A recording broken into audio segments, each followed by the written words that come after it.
जळगावमध्ये जंगल सफारीचं उद्घाटन करण्यात आलेलं आहे।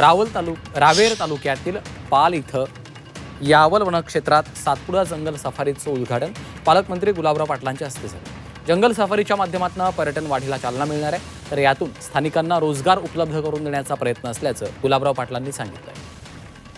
जळगावात सातपुडा जंगल सफारीचं उद्घाटन झालेलं आहे। रावेर तालुक्यातील पालमध्ये जंगल सफारीचं उद्घाटन झालं। जंगल सफारीमुळे आता स्थानिकांना रोजगाराची देखील संधी उपलब्ध होणार आहे। गुलाबराव पाटील यांच्या हस्ते जंगल सफारीचं उद्घाटन झालेलं आहे।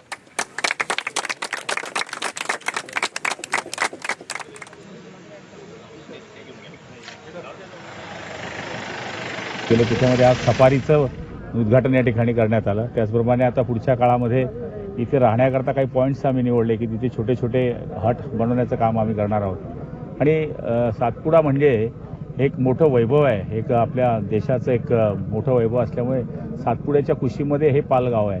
त्यामुळे मला तरी असं वाटतं की पुढच्या काळामध्ये येणाऱ्यांचं आकर्षण इथे वाढणार आहे आणि मला तरी असं वाटतं की हे करत असताना जनतेचंही सहकार्य आम्हाला खूप मिळतं आहे।